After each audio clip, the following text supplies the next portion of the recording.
Hello guys, j'espère que vous allez bien. Aujourd'hui je reviens avec une nouvelle vidéo. C'est pas une vidéo challenge ou quoi que ce soit, vraiment comme on va dire un coming out.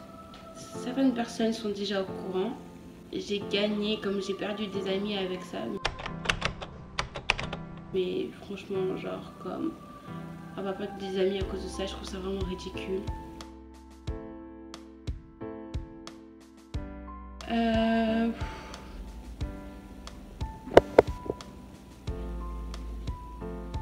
C'est vraiment pas facile d'en parler parce que certaines personnes, genre comme... Je sais pas comment expliquer, genre tu te sens bien avec tes amis et tu viens, tu leur confies tes secrets, puis quand t'as été franche avec eux, ben ils sont là, ils te regardent bizarrement, puis... en fait, comme vous avez pu le voir, le titre de la vidéo c'est « Je suis retardée et fière de l'être ». Et franchement, je suis très fière de l'être. Et en fait, c'est comme un coming out parce que genre certaines personnes sont au courant. Mais là, franchement, je dis à tout le monde comme, puis j'espère que ça pourra aider d'autres personnes comme à s'ouvrir et de ne pas avoir honte, de s'accepter comme ils sont. Puis c'est ça. Bon, en fait, genre comme je devais déjà sortir cette vidéo il y a longtemps. Personnellement sur ma chaîne YouTube personnelle, mais comme j'avais tellement peur que les gens me comprennent pas ou que j'articule pas assez bien pour eux ou que je bégaye ou en fait que ça donne pas envie aux gens de regarder mes vidéos en fait. Et donc du coup je suis venue, puis j'ai eu l'idée avec ma soeur de créer la chaîne YouTube Made in by LB. Et en fait comme je me sens déjà plus confiante parce que je suis avec ma grande sœur et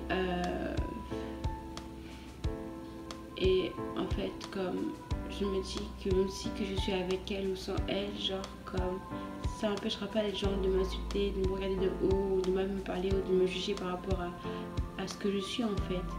Et, dans cette vidéo en fait je vais vous parler de comment ça m'est arrivé, comment j'ai vécu ça toute mon enfance. Tout a commencé quand je venais juste de naître en fait. Comme je faisais des crises d'épilepsie. Les médecins ont eu l'idée comme de me donner des médicaments. Mais un peu plus tard, on s'est rendu compte que oui, les médicaments arrêtaient les crises d'épilepsie. Mais comme en fait ça avait aussi des effets secondaires parce que comme je venais juste de naître, je faisais des crises d'épilepsie, j'étais à peine un bébé, puis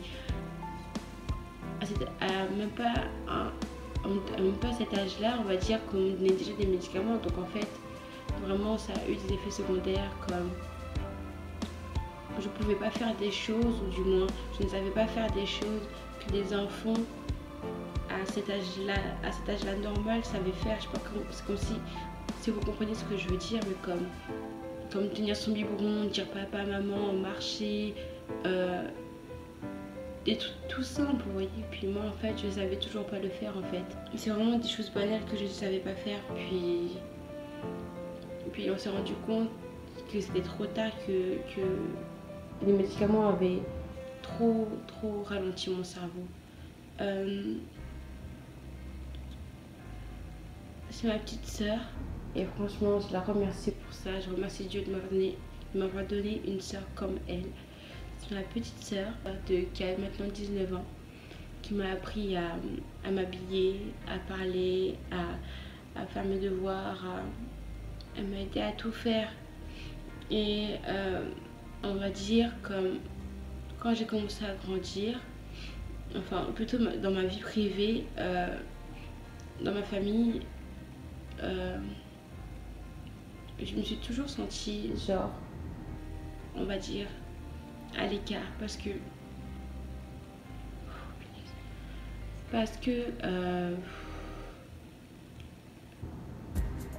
j'en avais marre que les gens ne comprennent pas ce que je dise, ou je me sentais stupide quand les gens prononçaient juste un mot dans une phrase que je comprenais pas.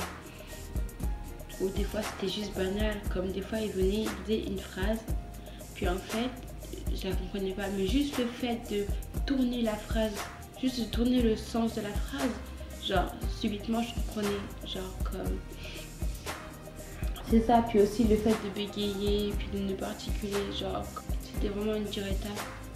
Mais ma famille a toujours été là pour moi, puis elle a toujours su prendre son temps avec moi, puis franchement je leur suis vraiment reconnaissante.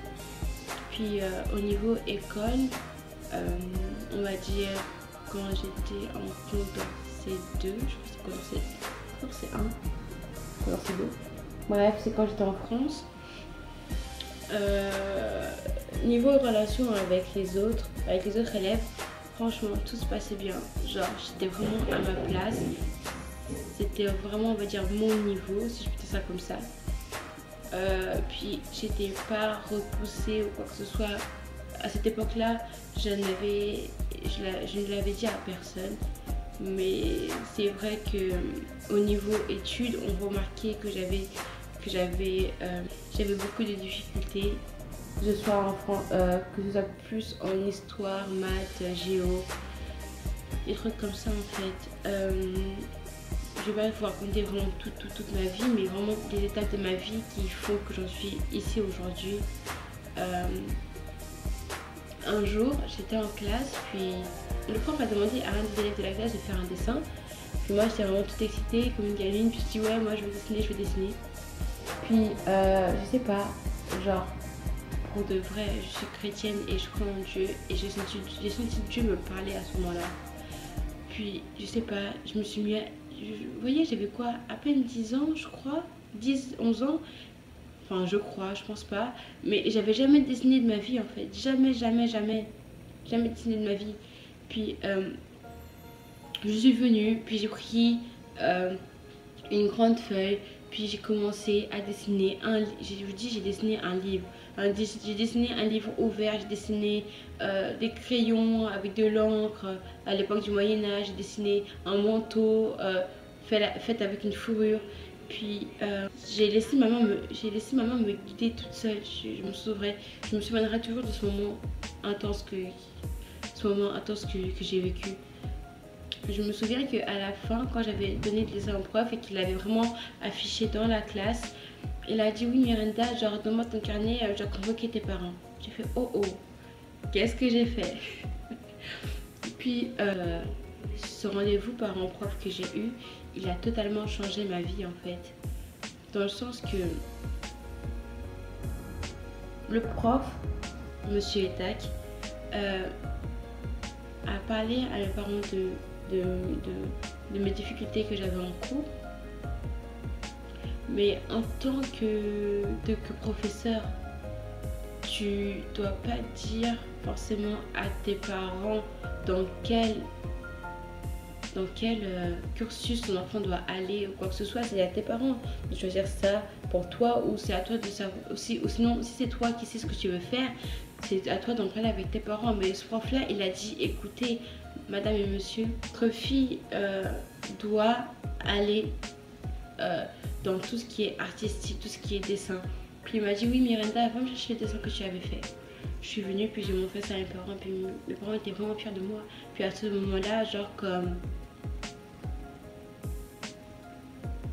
ma mère a commencé à m'acheter tous les matériels qu'il fallait pour que je puisse dessiner. Puis c'est ça. C'était vraiment comme, ouais, plus tard, tu seras styliste. Puis j'ai toujours aimé la mode, des trucs comme ça. C'était vraiment comme un don, genre, comme une handicapée mentalement, retardée de 6 ans.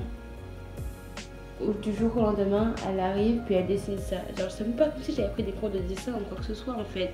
Genre, j'ai dessiné comme ça en fait. J'ai senti quelque chose me parler, puis j'ai dessiné comme ça en fait. Genre, je me suis vraiment laissée emporter. Le dessin vient de mon cher géniteur. Et je vais pas en parler parce que ça reste encore trop privé. Malheureusement, je n'ai pas eu la chance de le connaître, mais grâce à Dieu, je suis en contact avec lui maintenant, si je peux dire ça comme ça. Ça fait pas longtemps qu'on a repris contact. Et je suis contente qu'il fasse de partie de ma vie parce que comme quand tu es petite, tu demandes à ta mère genre où est passé mon père, est-ce qu'il m'a abandonné parce que j'étais handicapée, parce qu'il voulait pas s'occuper de moi. Genre vraiment moi ça me trop, je sais pas si on dit ça, mais ça me trottait dans la tête. Puis franchement je m'en voulais en fait. Puis je suis contente parce que je sais que lui aussi il décide, même s'il n'a pas fait partie de ma vie. C'est un truc qu'on aura toujours en commun en fait. Donc c'est ça, puis les études je les ai continuées, j'ai eu un tuteur pendant toute mon enfance. De la CM2 jusqu'à la seconde, je dis bien de la CM2 jusqu'à la seconde, ça a été les pires années de toute ma vie. J'ai vécu la discrimination, l'humiliation, puis le fait d'avoir changé d'école et le fait que j'arrivais pas à m'adapter aux autres matières en fait, parce que forcément une seule matière où j'étais forte, on va dire, c'était l'art plastique, la musique et le sport. Comptez bien, genre imaginez vous de la CM2 jusqu'à la seconde, ça a été vraiment les pires années de toute ma vie. Oh my God.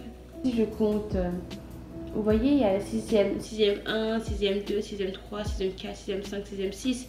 Genre, mais en fait, dans cette école-là, les gens sont classés par niveau en fait. Des fois, je me retrouvais en 5e 6 ou 3e 4, des trucs comme ça en fait. Mais j'étais la bourreau de la classe en fait. Tout le monde se foutait tous les jours de ma gueule. Et en fait, les profs le savaient. Ils savaient que j'avais un retard mental. Donc du coup, ils essayaient d'être patients avec moi. Mais d'un côté, les autres ne le savaient pas. Et eux, je sais pas comment vous expliquer ça, mais franchement, j'étais pas seulement la bourreau de la bourreau de la classe, j'étais la bourreau du collège. Je vous dis, genre, dites-vous qu'un jour, il y a une nouvelle qui est arrivée dans la classe. Je me suis dit, je vais essayer de l'apprendre à la connaître. Je sais pas, genre peut-être être copine avec elle. Dites-vous que j'ai entendu quelqu'un lui dire, si tu veux pas avoir de problème, ne traite pas avec cette fille. Est-ce que vous vous rendez compte, genre comme on lui a dit si tu veux, vous voyez, genre c'est même pas, genre c'est limite comme on va dire une menace, genre si tu veux pas avoir de problème, ne traîne pas avec cette fille. Est-ce que vous vous rendez compte à quel point c'est humiliant?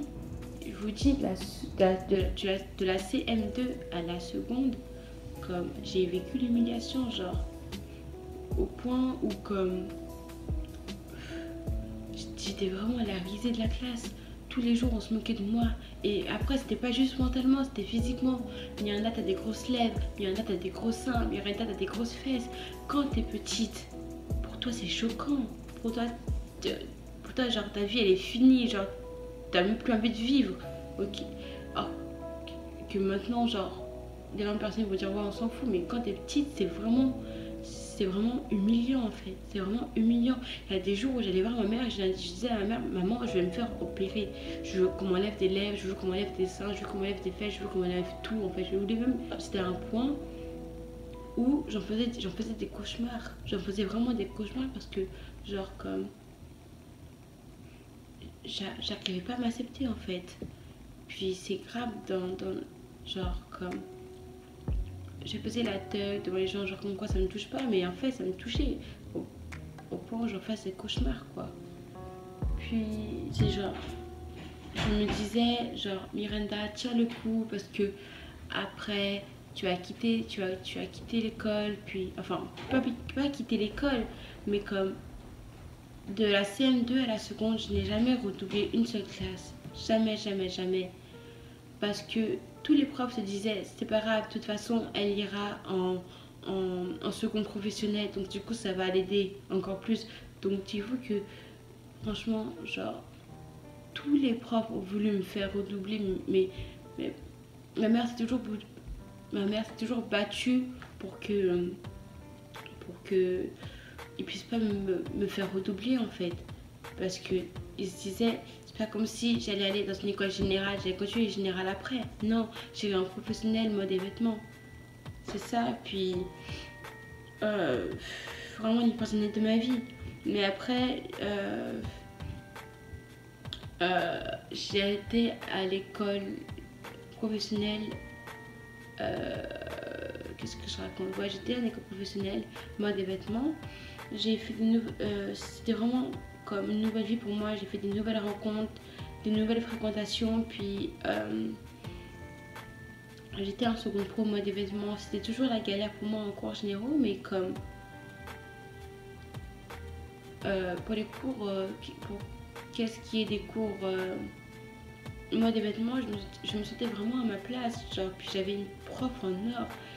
Et en plus, elle me faisait super rire parce que, genre, franchement, c'était une prof vraiment, je vous dis, elle ressemblait à 2 gouttes d'eau à Florence Foresti. Et ça, je vous le dis, genre.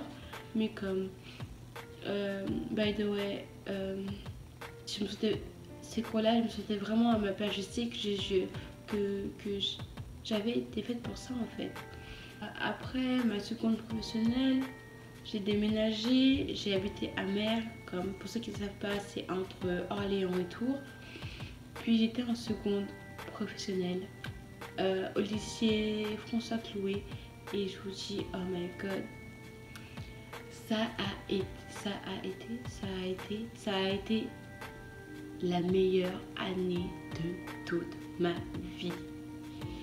Genre, je me suis dit, fuck that, ok, je me révèle au monde, je m'en fous si les gens m'acceptent ou pas, je m'en fous. La première journée où je suis arrivée à l'école, je me suis entendue et franchement, elle, c'est ma femme. Et je suis toujours en contact avec elle, puis genre comme, big up, Gaëlle. Elle avec moi, genre la première journée où je suis arrivée. Puis en fait, comme j'ai voulu faire la thug, en fait, la meuf ouf, genre me cherche pas parce que genre je me souviens, la prof elle dit, vous voyez quand c'est la rentrée, les profs ils viennent, ils disent les noms et tout. Puis c'était comme Miranda, j'ai fait moi c'est Miranda et avec un E. Elle m'a regardé, elle m'a dit, oh cette fille là je l'aime, J'ai fait, ah t'inquiète. Après elle a fait, ah t'es d'où? Oh moi je viens de là, mais je suis née en Martinique. Elle a fait, ah oui moi aussi je suis des Antilles et tout. En tout cas, genre comme, c'est vraiment genre, non franchement, les personnes de cette classe là, c'était franchement comme année de toute ma vie en fait. Même si genre comme j'avais du mal en cours, même en couture j'ai eu du mal, mais comme ça a vraiment été la meilleure année de toute ma vie, la meilleure année et de toute ma vie où je suis allée en cours en fait. Comme il n'y a personne qui peut les surpasser. Genre c'était vraiment comme ma team. Et en fait ce que j'aimais de cette classe c'est qu'il n'y avait personne qui était mis à l'écart en fait. C'était vraiment comme magique en fait. Ils ont été là pour moi, puis je suis vraiment contente en fait. Genre, c'est vraiment une année que j'aimerais recommencer.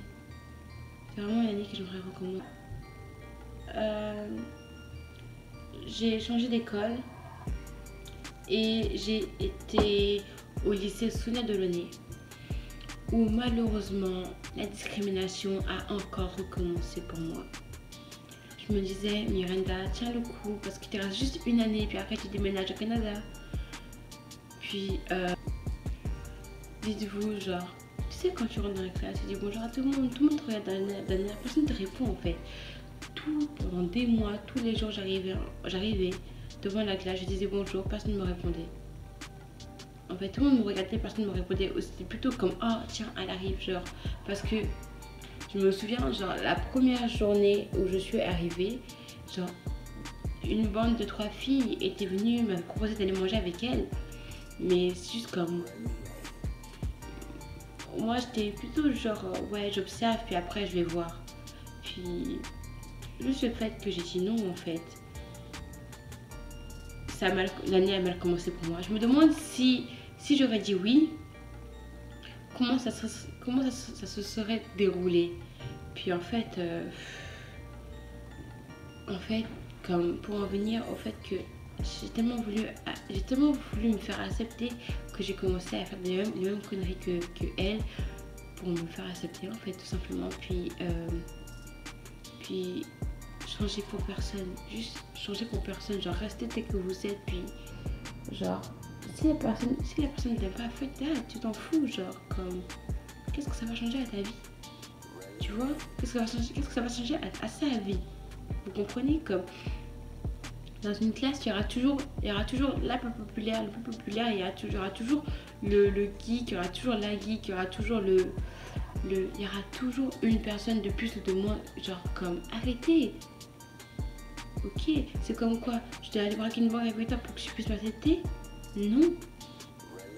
Non. Genre vraiment, j'ai fait vraiment des grosses bêtises parce que je voulais me faire accepter. Et franchement, je regrette parce que je ferai un story time bientôt dessus. Mais comme, franchement, ne changez pas juste pour vous faire accepter. Puis, comme, enfin, juste restez vous-même. C'est ça. Puis, comme, c'est vraiment à la fin de l'année que j'ai commencé à me faire accepter. Mais franchement, j'aurais voulu me faire accepter d'une autre manière. Puis, du fait qu'il y avait aussi une fille dans ma classe que j'étais toujours en train de défendre. Et parce que à cette époque-là, j'ai appris à avoir une grande gueule, j'ai appris à répondre. Donc du coup, moi en fait, je me laissais pas faire en fait. Mais d'un côté, genre, ma faiblesse, ça a été de les suivre pour me faire accepter. Je suis arrivée ici, au Canada, genre comme je suis là en train de me lancer, puis je fais plein de beaux projets, puis comme personne se serait imaginé que j'aurais pu faire ça en fait. Comme en fait genre je suis vraiment dans mon domaine, que ce soit la danse ou la mode, je suis vraiment dans mon domaine. Puis c'est ça, comme forcément être retardé, ça sera toujours quelque chose qui va on va dire, pas m'aider dans ma vie. C'est pas ce que je voulais dire comme mot, mais c'est ça. Mais j'ai pas fini, comme j'ai juste 21 ans, puis j'ai plein de choses à vivre, j'ai plein de choses à faire dans ma vie, puis j'ai plein de choses à accomplir, puis c'est ça. Genre, il y aura toujours des expériences dans ma vie que je vais vivre où ça va craindre, genre ça sera mauvais, comme je me souviens. Et franchement, avant de dire ça, je tiens à remercier Danica, ma chérie, puis je tiens à remercier Loïc de m'avoir forcé à faire ça parce que j'ai toujours voulu être danseuse. Puis dites-vous que cette année, genre, la danse, cette famille, j'ai appris comme ça en fait, juste en regardant des vidéos YouTube. Puis c'était mon premier cours de danse que j'ai eu, mon premier workshop en fait. J'étais venue avec Michael Lara et Pierre Paris Design pour un petit défilé ici. Je sais pas si vous connaissez, mais il s'appelle Stony. Il fait des vidéos de danse afro. Puis donc du coup j'ai participé à un de ses cours. Et franchement, je m'attendais pas à ce qu'il y ait ce niveau à ce point là en fait. Et j'étais là, j'étais chaude, j'ai stressé, je disais à Danica, regarde, mon cœur battait super vite, j'ai l'impression que mon cœur allait sortir de moi, j'ai senti que j'allais faire un malaise, j'étais tellement stressée que tout le monde me regarde parce que j'arrive pas à la suivre, ou que tout le monde me juge, ou que tout le monde se moque de moi. Oui, j'ai abandonné parce que j'arrivais plus à suivre, parce que mon cerveau n'arrivait pas à tout enregistrer, ça allait trop vite pour moi. Donc c'est vrai que j'ai abandonné, j'ai quitté la salle, j'ai craqué aux toilettes, puis je suis revenue. Mais comme franchement, genre, je tiens à remercier Danica parce qu'elle m'a forcé à le faire.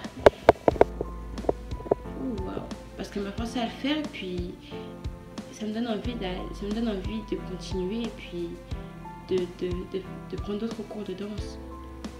Et même si je suis retardée, genre comme c'est pas quelque chose qui va m'arrêter, je vais toujours me battre, puis comme faire plein de projets. Il y a plein de projets qui sont en cours, puis c'est pas ça qui va m'arrêter en fait. Je vous dis, genre, comme c'est pas fini, genre, vous allez entendre parler de moi, puis c'est ça. Et franchement, j'espère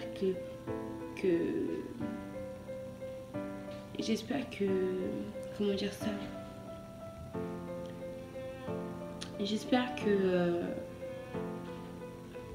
les gens qui m'ont humilié ou qui m'ont discriminé verra la personne que je suis devenue aujourd'hui. Comme franchement, je tiens à remercier tout le monde en fait, parce que genre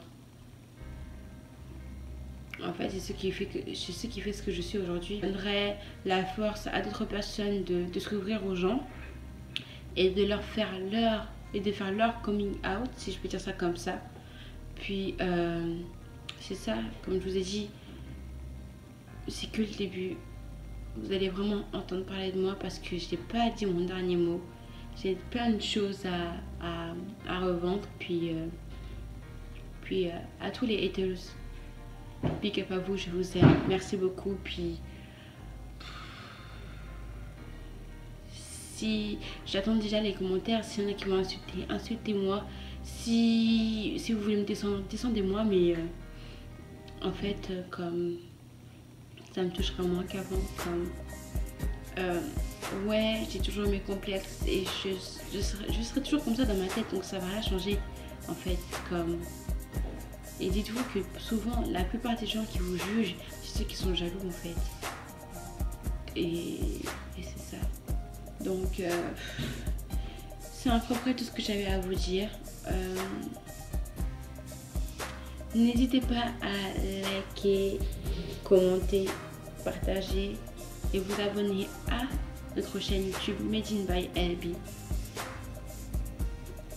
Je suis fière d'être celle que je suis. Dites-vous, attends, est-ce que vous vous rendez compte? T'es né, tu fais des crises d'épilepsie, ok, on t'a donné des médicaments qui ont ralenti ton cerveau. Malgré ça, t'es là aujourd'hui, puis tu fais ce que tu aimes. Tu fais des vidéos YouTube, tu danses, tu veux danser dans la mode, tu as un job, genre comme you, y a quoi de mieux quoi. Et je suis fière en fait, genre je suis handicapée et je suis fière de l'être. Donc si vous avez des questions, j'y répondrai parce que je sais quel genre de questions vont arriver. Et je ferai une vidéo, je répondrai avec plaisir à vos questions. Puis c'est ça en fait. Donc je vous fais de gros bisous. Puis prenez soin de vous. Bisous.